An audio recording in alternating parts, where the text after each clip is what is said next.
Alright, here we're going to do a bit of a comparison, I guess. Two completely different cases on cheapening out on box fans. And you may be wondering why I picked these two examples. Because these two examples are probably two of the most notable examples of cheapening out in box fans. And yeah, we're going to kind of go over why that is. On the left is a Lakewood Model 202 from 2003. And on the right is a Holmes Model HABF 20 from 1998.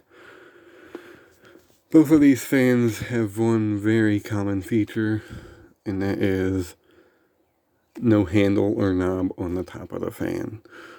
It was a very odd idea, but both of these companies did this.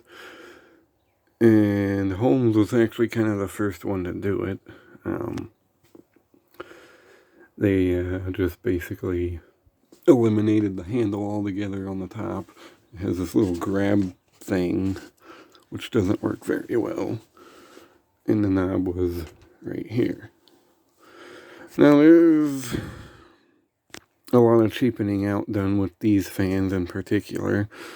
Like, for example, the cabinet itself is very made of cheap steel of some sort. And it's not really put together all that well.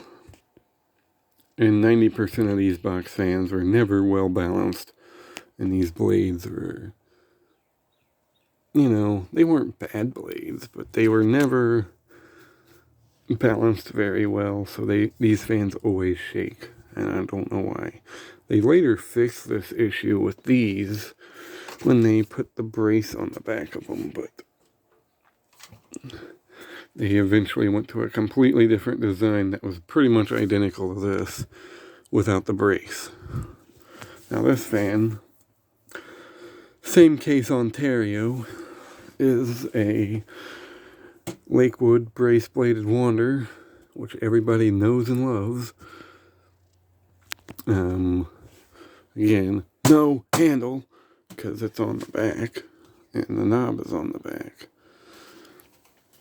So, I guess we'll flip them around. The foot had to freaking fall off, because why would it not? It stayed on there all week, and now it falls off.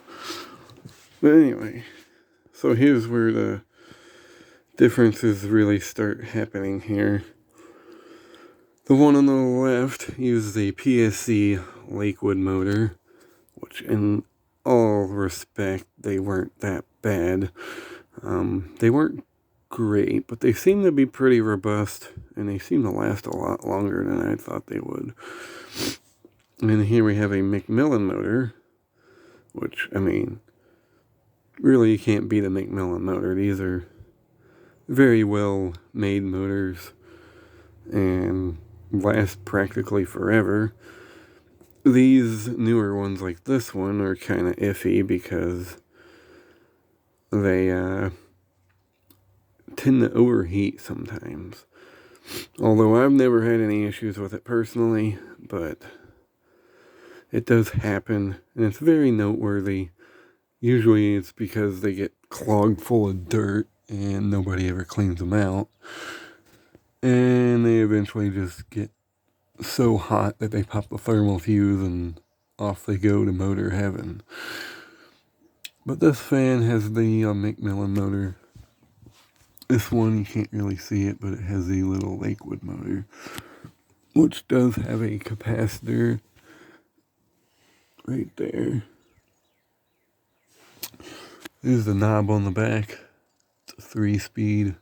Has that infamous boombox cord, which is probably one of Lakewood's horrible, really bad designs.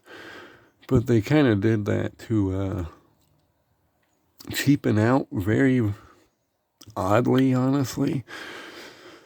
Instead of, routing the cord from, In this case, it would have routed from the motor down here, which ironically they still have the little notch for the cord to go into right there. But instead of doing that, what they basically did was they had this patent design for this motor, and I remember looking it up at one point, and I found the patents for it. But basically this was all one compact thing. And I guess it was a way of them cheapening out, instead of cheapening out like everybody else did, with cheaper, thinner metals and flimsier blades. I mean, these aren't the greatest, but they are actually more sturdy than what this has. But yeah, the boombox cord was not one of Lakewood's best ideas, because 90% of these fans end up losing this cord and they get thrown out. And there's the handle. This one, there's a difference in the metal quality. This one seems to have a little bit better quality metal to it. It's pretty similar to what this Lakewood back here has. I mean, it's a little bit thinner metal, I'm sure, but it seems to have enough weight to it, which is surprising for a fan that has no freaking, what am I trying to say? Has the cheaper little motor in it. And that did not work at all. Frick off. Anyway.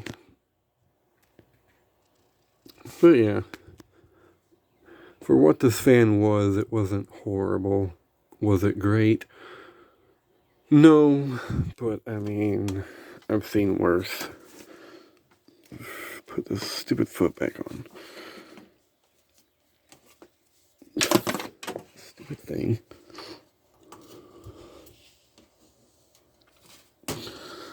Is it going to go on at all? I guess it's just going to be stupid like that. Whatever. So, now the blades themselves on both the fans. This one, I mean, yes, the brace blade was a very not the greatest design they ever made, but at the same time, it wasn't bad. It wasn't great, but it definitely, this is a better design than what Aerospeed currently uses, and even what Lasco currently uses. As stupid as it is, this stupid little brace actually holds the blades in shape, I guess, so they don't flop around everywhere. But,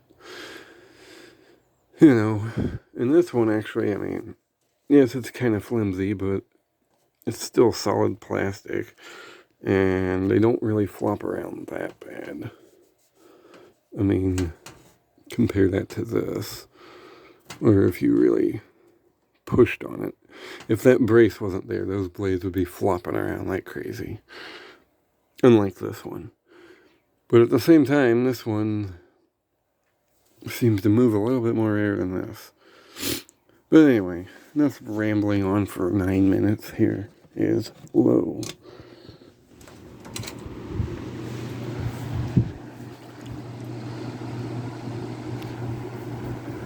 Now the Holmes fan is a lot quieter than the Lakewood.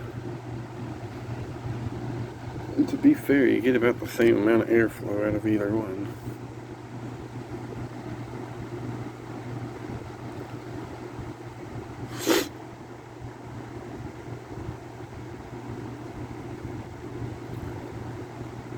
Yeah, the airflow seems pretty much the same.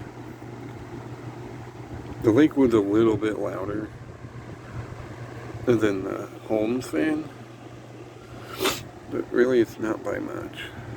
I'm sure that brace on the blade has a lot to do with that.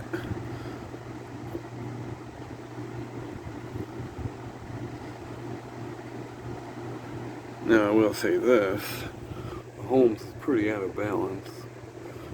I don't know if you'll be able to see it.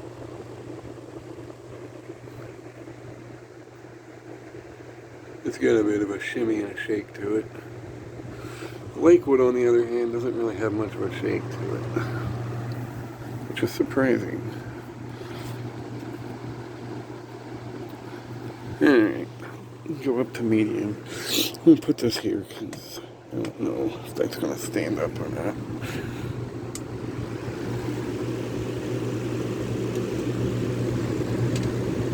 Please don't fall. And once again, medium speed seems pretty much identical.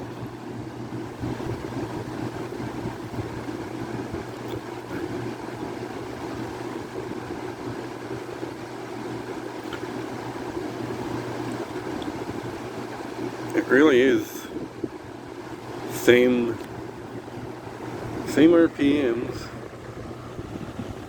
same airflow.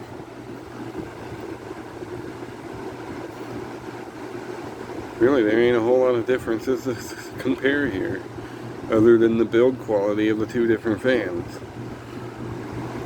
which is really shocking to me.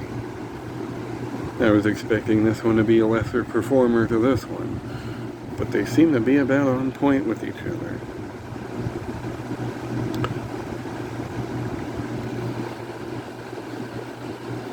If this thing would stay in focus, that would be nice. Alright, let me move this heater back here to hold this up better. And we'll do high.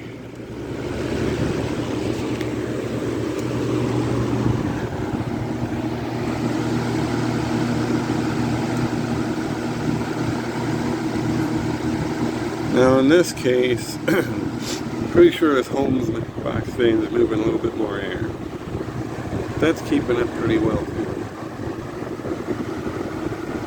That one's spinning a bit faster than that one. Not by much, but pretty close.